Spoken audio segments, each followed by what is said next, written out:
Sean Dean. Sean Dean. Right now, on the Bird and the Villain. This tweet is from Tony Khan. Thank you for your service to the USA, and thank you for everything you've done for AEW to help us thrive through the pandemic. Your consistent hard work, positivity, and reliability have made you so valuable to AEW. Now it's my honor to officially welcome you aboard. The captain, Sean Dean, is All Elite. Where's Sean?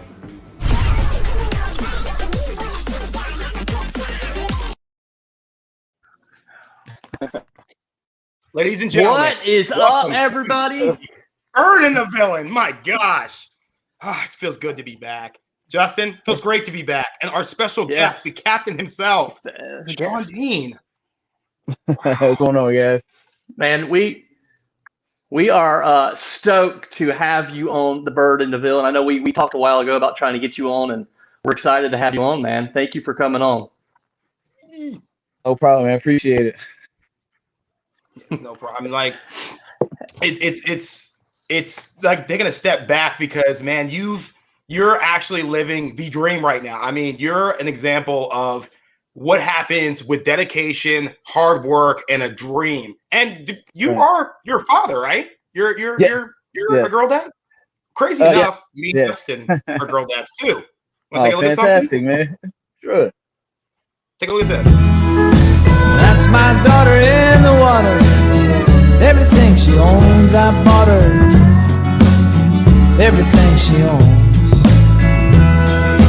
That's my daughter in the water. Everything she knows, I taught her. Look at that girl there, mafia, you know? Yes. Yeah. Girl dad mafia, bro. They have us wrapped around their fingers really tight. What's that influence like for your daughter? If I can be bold and ask, because I mean, my daughter watches me watch AEW, and between being a cheerleader, a fairy princess, and possibly a wrestler, she doesn't really know what she wants to do. But what you're doing as a father impacts a daughter's life so much, and I'm very humbled to have you here because you're an example of that. Like, what is that like? If you don't mind me asking. My daughter, she loves wrestling. She's in karate right now.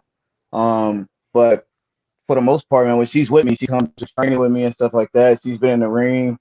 Me and her did like a little practice match, like maybe like 2 years ago. Just me and her together, just in the ring, just running the ropes, taking a couple of little small bumps and stuff like that. Mm-hmm. So she's very involved in wrestling. She doesn't watch it as much when she's not with me because she's into other girly things. But but when she with me, she watches it a lot. She loves going to the shows, and she really enjoys it. You know. Mm-hmm. That is awesome. Our opening clip showed you reading off a tweet and everything about becoming All Elite and talking about your hard work and your dedication to AEW. I mean, what was that like when Tony Khan told you, "Hey, you're All Elite. Your hard work has paid off"? It was great, man. It was a year in the making. Close to a year. I mean, words really don't describe, how that feels. When, like you said earlier, all your hard work, all your dedication, all the sacrifice you make, and and it finally comes to fruition when you get to that final goal. So for me, I took a couple of moments to just really just sit back and reflect on everything that I had been through up until that point, and it just goes to show that everything that you go through, there's a reward at the end. No matter the sacrifice, no matter the trials and the tribulations, if you stick to it, something good comes from it. Mm-hmm. Now, you and Shotty Lee at Southern Honor Wrestling, I mean, you guys had, yeah, buddy. You guys had a knockdown fun. What was that, bro? I mean, like I said, example, man. This is grinding at its dedication. Yeah. I mean, I mean, what is that like to take that all in? What was that like for you? It was great. Me and Lee, that's like my little brother. Only blood can make us more official, but that was like my brother from ever since I moved down to Atlanta back in 2017. He was one of the first guys that I really took a liking to. Honestly, man, me and Lee didn't really like each other at first when we when we first met each other. and it wasn't like a dislike of, you know, I don't really like this guy. It was just like he was good. I felt like I was good, and it just was like it was a competition thing almost. And then as we got to hang out more, we just found out that we had a lot of things in common and a lot of goals that we set for ourselves. We kind of achieved all those goals together. So yeah, Lee is like that's like my little brother, you know. Yeah, shout out to Lee, and he got for you guys to get that moment together. That's real, but I like that. There's still that level of competition that you have. It's not necessarily heat or beef or what. It's just that level to outdo yourself, and you see that. Oh yeah, you variate from. I mean, I've seen you in tag, dude. You've tagged with Mbadu. You tagged with Frank Stone, and you've done singles matches, and like you faced Ricky Starks, you faced QT Marshalls. Your name's been out there, man. Like I'm like. It really touched a lot of the AEW, like the fan base, because don't think that we didn't see your dark grindings, like your come ups, man. Like 2017, you debuted, and now, bro, like for me personally, as a black man, like you're killing it, bro. I'm not mad at you right now. Like, thank you. It's peaks and valleys, you know. Yeah, looking back on all that, man, it just really was an eye-opening thing, you know. When the pandemic hit, you know, I had only been wrestling I only had maybe 15 matches outside of the WWA 4, you know, so to get thrown into AEW and I'm wrestling guys like Shawn Spears, Sammy Guevara, Colt Cabana, right. Just wrestling all these names, people who I watched, you know, that I got into when I got into wrestling. It was kind of like it was eye opening, you know. But at the same time, I remained humble and just really kept my nose to the ground, my ears open, and just learn from those guys, you know, so to help myself become better. And when I look back on, you know, my first match with Shawn Spears to my most recent match with QT, man, night and day, you know. So for me, it's a journey. I learn something every day. I learn something every time I step in the ring. I learn something from every person I talk to. So I just try to keep that mentality going. Just keep my mouth shut, keep my ears open. That's the only way, you know, you continue to keep learning and keep growing. You are truly an inspiration to a lot of people. Just to hear your story of being in the Navy and then coming out, having a family, and truly making it in the wrestling world, getting that contract. And that's, you know, there's a lot of us that say, hey, we want to be wrestlers. And then there's people like you who go, hey, I'm going to not only say I'm going to be a wrestler, I'm going to do it. And so, man, you are, when Marcus said you're an inspiration, you are truly an inspiration to a lot of us out there. We got a question. Thank you. Sure. We got a question for Mind Runner. He says, how did it feel when the best friends in OC started giving you shout outs? Oh man. And Orange Cassidy started giving you shout outs. It was really great. I didn't even expect that to happen, you know. So when I saw those guys do that bit on BTE and they just was like, you know, with the Brandon Cutler, Peter Avalon thing, and it was like, oh yeah, who's gonna win, Captain Sean Dean, you know? So I think at that point I had like maybe lost like, I don't know, maybe like 20 something matches. I was like right behind those two guys as far as like, you know, wins and loss was concerned. But to have them give me a shout out to say like, you know, they wanted me to win. It was great. You know, all three of those guys, man, there's some really good people, really good guys. And Orange Cassidy, Trent, and Chucky, man, those are three guys that I talk to a lot about a lot of things, you know, especially about some wrestling stuff and how to get better and things like that. Orange Cassidy, I got a chance to train with him. Super talented guy, man. Super talented guy.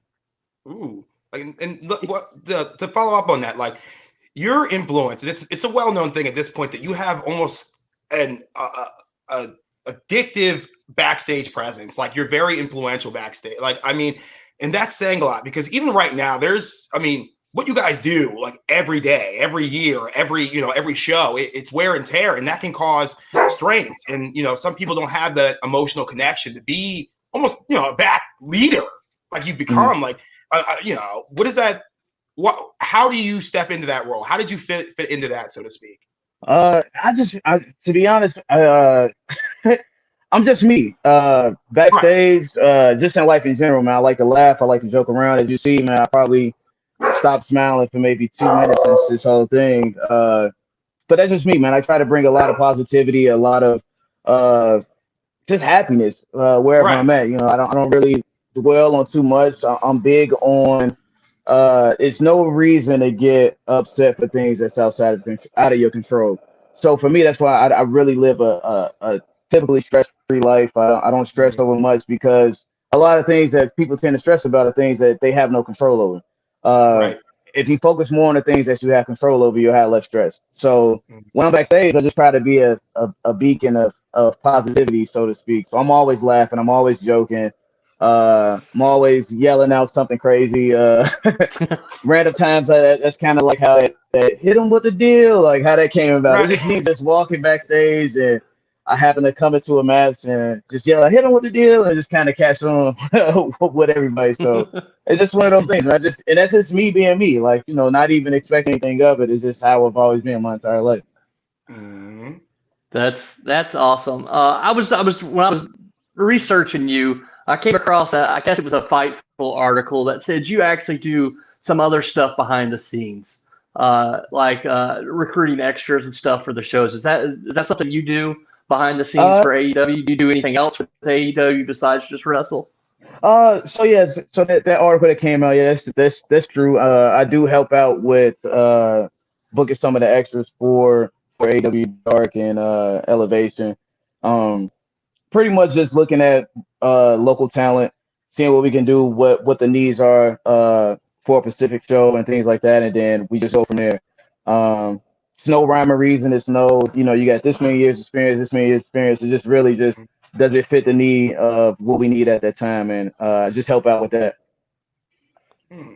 Who's been a real positive influence for you, you would say, so far? I mean, because you are a beacon of positivity. Like, you have one of them contagious smiles, unfortunately. You're making me smile vicariously because you keep smiling. But I mean, it's not easy. You have an indie, like your indie resume speaks for itself. You still have the wear and tear, the miles, and scars, the licks. Like Mhm. term you use, ears open, mouth shut. Like you're learning as you're going. Like, who was a big for you?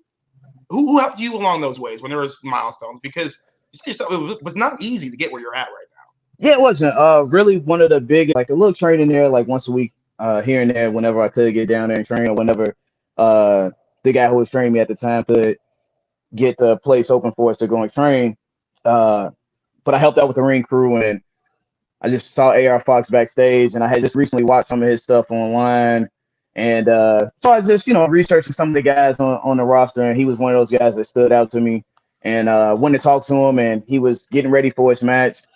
I think he was wrestling maybe like Michael Elgin or something like that. And we was just outside and we were talking, and he just was explaining to me, like, if I wanted to wrestle, I wanted to do this, Mhm. come to Atlanta. If you ever want to come down there, I would get you squared away, help you, get some of your stuff together and things like that. And he talked to me for about maybe 30 minutes or so. And it was Right. all the way up until like his match was about to go on. Like as his Wait, what? music was playing, he was talking to me on the way as he was going out the curtain. And something like that kind of stuck with me, because a lot of people Mhm. who I was meeting at that time, not really, you know, high vibe, not really being open and wanting to talk and things like that. And I'm just new to the business at the time. I didn't know anything about independent wrestling and how the workings of that, work. I just was watching wrestling, just a fan of it, watching on television. And for him to take the time to like talk to me all the way until his match started, that resonated with me. And as I went down and trained with him, took him up on his offer, and that's when I moved to Atlanta to train with him. So AR Fox was definitely like a big influence as far as like a kind of person or the mentality I wanted to have being a professional wrestler. Someone who doesn't feel like they're bigger than the next person, and can just, if I had a time, I'll talk to anybody. Uh, Mhm. so I learned that from AR Fox, just always being humble. Right. And to have that That influence is deep, man. Like, that's cool. do you have somebody in AEW that you rely on after your matches to go and talk to? That'll just be Jerry real. Lynn. Feel Jerry Jerry Lynn. Lynn. Everybody says that about Jerry him. Lynn. Everybody. What? Jerry Lynn, man. It's not enough on any of the other coaches. Jerry Lynn, Dean Malenko, Billy Gunn. Those are like my three that I go to the most. Billy Gunn at a close second, and then Dean Malenko.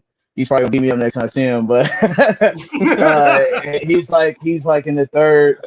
But yeah, Jerry Lynn, he's one of the first people I go to before I have a match, and even after I have a match. I'll come to him with ideas and get with him and see if they make sense, and he puts it in place for me. And same with Billy Gunn. If I have any type of things that I want to get over, he just teaches you how to wrestle solid for TV because he has so much experience in that. And then Jerry Lynn, same. He's a guy similar height, similar stature as me when he was in his prime. So I go to him for some of the ideas and things that I want to do, and he just helps me put it together. So, and Dean Malenko, he's a guy that just understands like the technical wrestling, aspect of it. So if I have anything technical wise that I want to put into place or any type of transitions or anything like that, I go to him to see what his ideas are on it. So those three people are really a good catalyst for the captain putting together some some of his matches.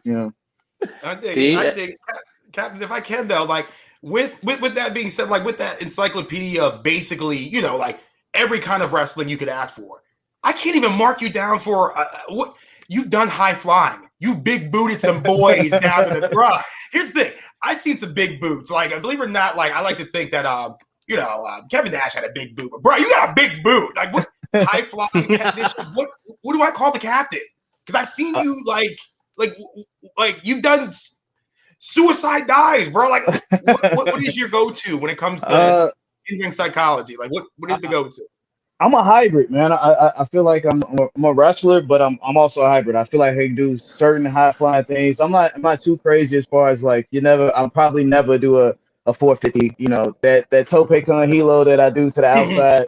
That's probably the biggest thing that I'll be able to do. But I mean, I've took my hand into some stuff, man. I've done a kickflip, ring flip post off to the outside. I've done different kind of things high flying wise, but I really like keeping it in the ring, because that's the only way you can win. You only can win in the ring. So as much as I like to get that pop from the crowd and that excitement there, I definitely like to keep it ring based. So but I can do whatever. I look at my opponent, I see what they can do, and I just try to mesh my style, whatever how I want to proceed in the match that way. That's awesome. We got a couple questions from the audience. Captain Dinosaur asked, she's our other captain. She has she's now that wrestling is touring, what city do you look forward to wrestling in? Man, I have not been to Miami. Was one, and we're going on a 7th. I've never been to Miami before, so that's one. But I'm really looking forward to doing some hopefully some West Coast things. The furthest I think I've ever been on the West Coast is in Las Vegas, and that was just on like a personal trip. But as far as wrestling wise, I definitely want to get over to the West Coast, to the Bay Area, somewhere over in that area, just to see some things that I haven't seen before. Another place I'm looking forward to, New York. I wrestled in New York once, but I definitely want to do something in New York on like a grander scale. Like I would love to like be in front of at the Barclays or Madison Square Garden, something like that. And then also I'm looking forward to hopefully doing something in the UK. Ooh, they got a crazy crowd over there. Yeah. They do. Now, Mine Runner says, "Will we see the return of the infantry with Carly Bravo?" Shout out my boy Bravo, man. As of right now, I don't know, but I'm never gonna say never. But if the cards are played correctly and things can align in the universe again, hopefully, we can do that again. I really enjoyed the stuff that me and Bravo did, and I hope to continue on with that. Us being 2 military veterans, him a combat veteran. I have not even done half the things that man has done in his military career. So I always have respect for him from that aspect. So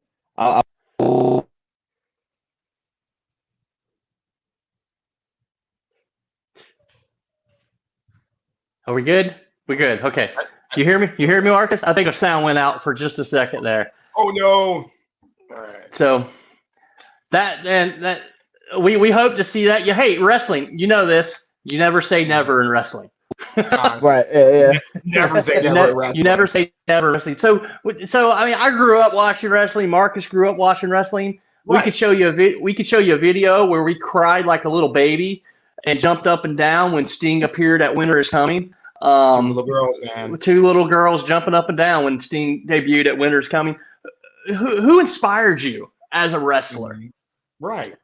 Man. When you were a kid? Yeah, It- who was that wrestler that just jumped out to you? It was like, wow.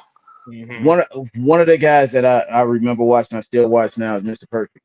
That's one of the guys. Really? Yeah, Mr. Perfect is one of those guys that really stood out to me. I watched a lot of his stuff. I watched a lot of him, like versus Bret Hart. I think they had a lot of good matches when they wrestled each other. Bret, of course, is somebody also that I watched a lot growing up. And of course, Shawn Michaels, Stone Cold, The Rock, Triple H. I watched a lot, man. but if I had to say, like, my fondest, it'd be Mr. Perfect. Yeah. Yeah.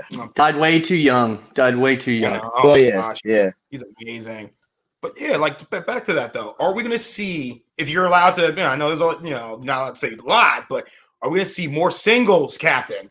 Which I love singles captain. Don't get me wrong. I love you. You can tag team with the best of them, but Yeah. bro, there's something about you that is very, like I said, very addicting to watch. Very like you have a very big following in AEW. People would love to see this. Tag team singles. What do you prefer? I prefer singles. Hopefully I can get a nice singles run in there. But I think also I like tag wrestling too. I think tag wrestling is on the upswing, and we haven't seen a boom in tag team wrestling this heavy across the entire industry since the 80s. So Right. to have guys like FTR, the Young Bucks, SCU, who Luchasaurus and Jungle Boy, we got all these great tag teams, Santana Ortiz, so we have such a wealth of knowledge within our tag team division. It kind of make you want to enter that kind of fray, to see if you can hang with those guys. Those Right. all those guys have won championships or championship caliber teams, so you want to, and they're the best. So you want to naturally you gravitate to where you feel like you can grit your teeth and become the best too. So eventually, I think if I found the right partner, possibly Bravo, Yeah. whoever that may be, I definitely would like to in the future take a run in the tag division and see how well I can fare with those guys. Right. That's awesome. We don't care. We just want to see you in the ring more. That's what we want. We just want to see the captain in the ring more. That'll make us happy. Whether it's tag team or whether it's single, we just want to see you out there. Because honestly, man, there are people that absolutely love you. And you're almost I appreciate it. you're almost you're a homegrown talent from AEW. I know you started a little bit before them, but I mean, it's really. I mean, you like you said, you had 15 matches before you really got on AEW. So you're kind of a homegrown talent, and for us, I guess you could call us marks for AEW. Oh, no. I mean, we love the homegrown talents. Right. So saying that, somebody earlier asked, I think it was Bobby. He asked, have you ever wrestled Danny Limelight? No, I have not. I have not had the chance to wrestle Danny Limelight. I definitely would like to at some point in the future. He's a really good talent, someone that's pretty solid in the ring. And I don't mean that in solid in a bad way. I mean like he's pretty good, So yeah, somebody definitely would like to step in the ring with and go with. And that's a guy who we're talking about styles, and when you kind of a hybrid talent, I probably couldn't go high flying with him. I would have to take his, because he's a high flyer, I would have to take his abilities away from him. So then I would have to go on the technical side. So that's just that's kind of how I would do a matchup with Danny. I couldn't do any fancy things with him. I would just definitely want to take him to take his high In the flying ring. ability away from him. Yeah, take him and keep him in the ring, keep him grounded. Take limit himself. If I can, sorry. I know we're asking a lot of, in the future questions because we're like, the thing is, it's like he said, it's amazing journey to watch, man. Like, what's the next step? If I can, I know it's a very bold declarative statement, but right now it seems like the world's at your feet, man. Like, what mark is the captain going to leave? Where does he want to go? What's those goals Man. for you? A goal for me is to eventually, man. I want to get a couple of wins going under my belt. Right. Continue to keeping myself in front of the public, in front of the AEW audience. Build some momentum, man. I would love to win maybe a championship run, a TNT title, or build on that and possibly, everybody wants to be a world champion. So if you're not in this business to become a world champion, then why are you doing it? I dig it. I mean, I enjoy wrestling, but at the end of the day, I want to be able to have my name on that AEW big platinum belt. So that's definitely a goal. Will it come true? Well, only time will tell. But I know if I put my mind to it and if I continue to speak it into existence, just like anything else I've ever done in my life, I can see it happen. So, I mean, who knows? So if it happens one day in the next 3 to 4 years, just remember this podcast that I said it. Oh, we're gonna remember. Y'all remember. Don't worry, Marcus will plaster it all over Twitter. I'm going to. I'm sorry. I'm trying not to be a fan right now, Sean. I'm really trying not to be a fan. I thought I handled myself level-headed, but I'm trying not to. I mean, you're right there, man. I'm sorry. He's like, I'm trying to be normal. I'm sorry. And you're gonna look good with big platinum on that shoulder. You're gonna look good, brother. So who would Courtney asked who would be your dream match right now? And I guess we could say AEW because that's where the reality sets in. Is that in AEW? Who would be a dream match for you? Dream could be anywhere. Two people. Anywhere, anywhere. Two people who I would want to wrestle. Well, three if we're talking about anywhere. So two right now in AEW would be Cody Rhodes and then Kenny Omega. Those would be two people within AEW that I would want to test myself against somewhere down the line.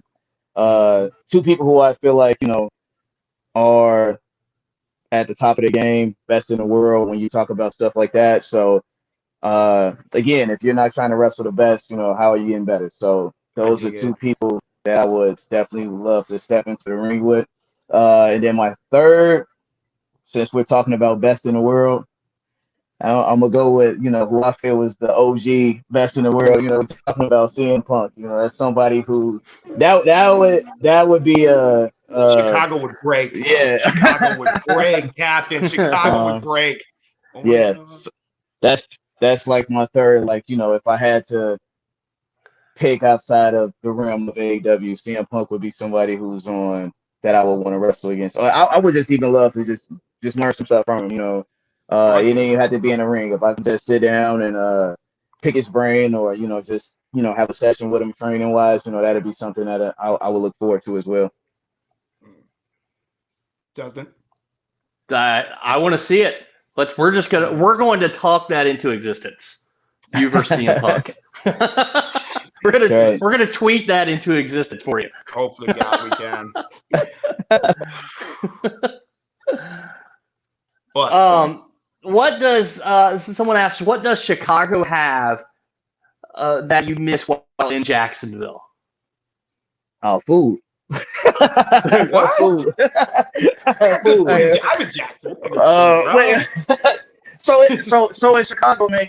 I think I've been living there in Chicago all my life, man. 30-some years, I lived in Chicago. Right. So when I think about food in Chicago, it's really nowhere in Chicago I can go and get food that I want. So, because our city is so, for lack of better words, it's segregated to the point, to where if you go to Greek town, you're going to get authentic Greek food. If you go to Ukrainian village, you're going to get food from there. If you go to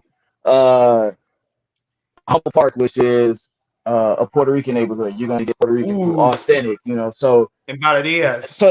that's why I mean, like in Chicago, like I really don't have to go anywhere. I really, if I didn't want to, if I didn't have a need to travel, I would just go there and get those food, and it'd be the same as if I'm in that country, you know. So, and Jacksonville, it's nothing wrong with some of the food that I haven't really explored everything that city has to offer, but I just know for the most part, you know, when it's 10 o'clock and all the restaurants are closed, you know, Right. we're still hungry, you know. So, but You're yeah, on I mean, Crystals.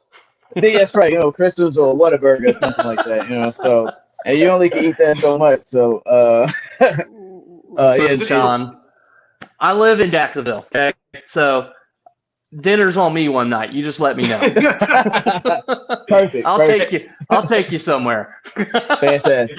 If I can ask Sean, for us skinny brothers, for us skinny arm brothers, because you're flexing without flexing right now. Like, what is your routine? Well, I'm not lifting my arm up. I'm not lifting my arm. That's not.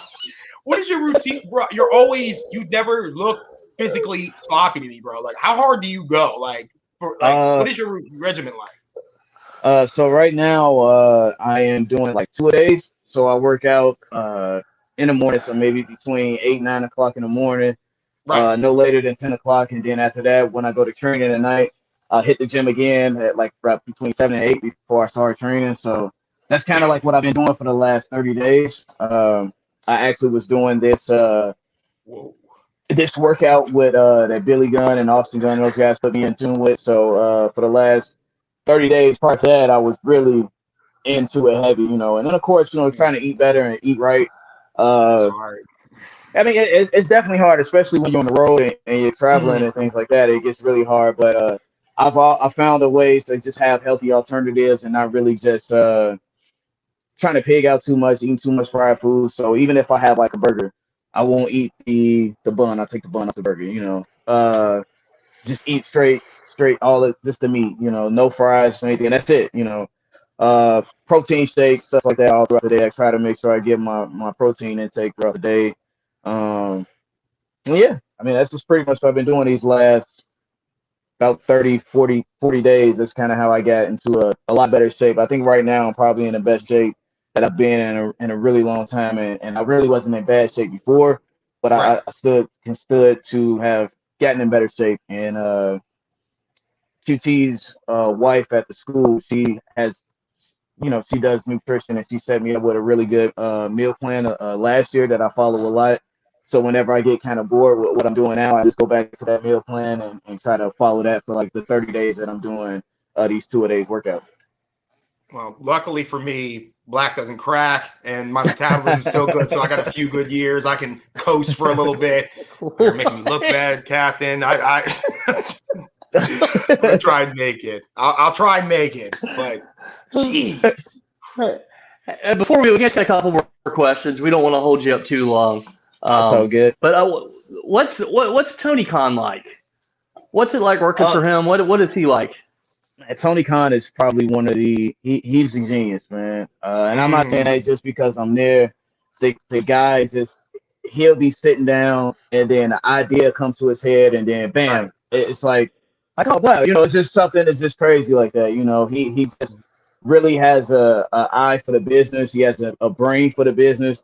It's nothing that you can ask him about wrestling that he probably wouldn't know, you know. So it's good to sit down and just really learn from him when he talks. Again, that's why sometimes when I'm in a room with certain people, I just really don't say anything. I just listen, and it doesn't come off as I'm not interested. It's just really because I'm trying to soak in everything that he's saying. Like he can tell you some stuff that happened in a match in like 1971, and he'll tell it to you like word for word. You know, that's just how in tune he is with the business, and that's kind of why his business model with AEW is kind of working right now, because he's really in tune with the core wrestling fans, regardless of what anybody may say. His vision is coming to light, you know, and more people are realizing that as AEW continues to grow. That's exactly what I hear everybody saying. And, you know, once you hear 15, 20 people say that about a guy, you just got to believe that it's true. Yeah. Like I said, it's not even because, you know, I work there. It's just because I've been around them. So, you know, when you're on the outside looking in, it's easy to say, you know, this and that. But when you're there with a person on a weekly basis and you're constantly talking to the person, you just really start to respect what he's putting out. And like I said, he's putting out a great product with AEW right now, you know. So it's the guy's a genius. He absolutely is. We just got a couple shout outs. We got Top Rope Squishy in the audience. We got Courtney. Top Rope Yes, Squish. Maddie is a huge fan of yours. She is Maddie absolutely is a huge fan of yours. Top Rope Squish. Yes, Top Rope. As is Courtney. Then we had Mine Runner. We had Bobby in the audience. We had up Shout to out 20 to something. Leroy. We had a lot of people, and Leroy was in it. What do you say to somebody? We always ask this question to people that are interested in getting into wrestling. What's one piece of advice that you could give them?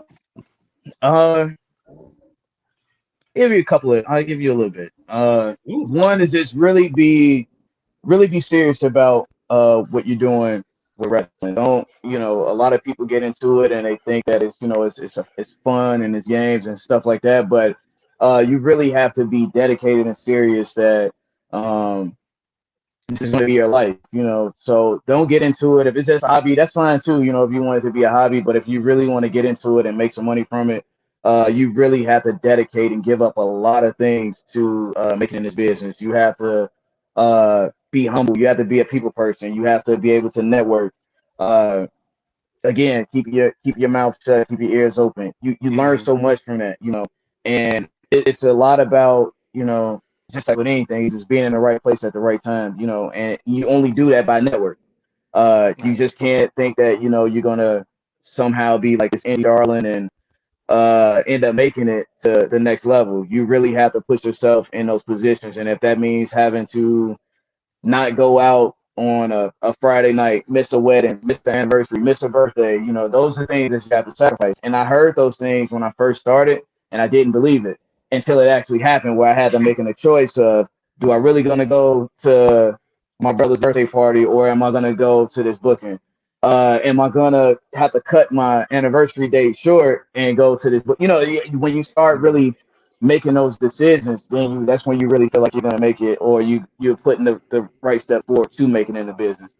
And then you always got to consistently train. QT said something last night while we was training, and he mentioned that in NFL, when those players make it to the league, they don't just show up on Sundays and play ball. You know, they're training every day of the week. They're expected to be at practice so that they can play in the game on Sunday. And that's kind of how you got to treat wrestling. Just because, you know, you're in the business and you've been there for a while, you know, you still got to make sure that you're putting in the work in order to become, you know, be ready on that Monday night, that Tuesday night, Wednesday night, whatever night, you know, you're performing on. You want to make sure that you're ready for the what's coming up that week. So you definitely got to make sure you keep putting in the training. I try to go to training whether I get in the ring or whether I just sit there and listen, take notes, whether I'm doing film. I'm always doing something to try to make sure that I'm bettering myself within the industry so that I can make myself more valuable and so that I can perform better once I step into the ring. Mm-hmm. So if anybody's trying to get into business, that's the one thing that you really got to understand, is that you have to be a student of the game, and you have to really be prepared to sacrifice a lot of time and a lot of fun things that you may feel are fun to you, so that you can do the fun thing that you really want to do, which is become a wrestler. Salute. Gang, bro. Like, sorry. Sorry. I had a family. That's awesome. And that makes sense, because you talked about in your tweet about the sacrifices you had to make, and that, I mean, you just shed a little glimpse into little parts of stuff that you did have to sacrifice, and hey, you made it. Yeah, you're still making those sacrifices, I'm sure, to continue this process. I mean, and like I said, if you guys watched my elevation package, man, that's 100% genuine. Like, I left Chicago with $20 in my pocket after I moved to Atlanta. I didn't even know, when I moved down here to Atlanta, I didn't know where I was staying at. I just spent money on an apartment that I didn't even see, you know. I didn't even see the apartment. I just brought it, you know. I just went and got it and came down here, you know. I packed up everything. I had like a Honda Civic at the time, all my clothes in a Honda Civic, and I drove down 10 hours straight from Chicago to Atlanta, and it was rough. I would say that the first night I got to Atlanta, man, my apartment wasn't even ready. So I had to sleep in my car one night. And then I slept in the Airbnb the second night until it was ready the third day. So, I didn't have any furniture in my house. I had had an air bed and a futon in my living room. It's just those are like I never was in my apartment though. I was always either at work or I was training.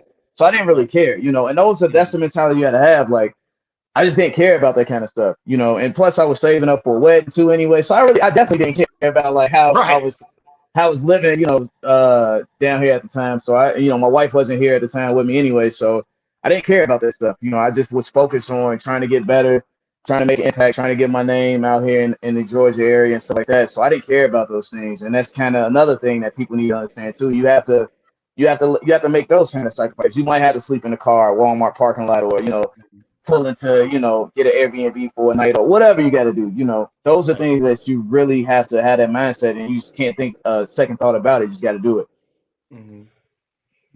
You are truly an inspiration to us, Captain. You're absolutely amazing. And I can tell you, the team of Bird and the Villain, we are rooting for you 1,000%, man. Hey, go ahead and give yourself a shout out and tell people where they can find you. Yep. Man, your shirts, your merchandise, everything. Go ahead and throw it all out there. Man, I appreciate you guys, man. So yeah, you guys can follow me on Instagram or Twitter at Sean Dean 773. Sean Dean 773 on Instagram and Twitter. I have a website. It's called sean-dean.com. You can go there too. It's really just a website with hyperlinks to give you a little bit backstory about me, give you some links to some of my t-shirts, some other happenings that we may have going on, events and things like that. So that's sean-dean.com.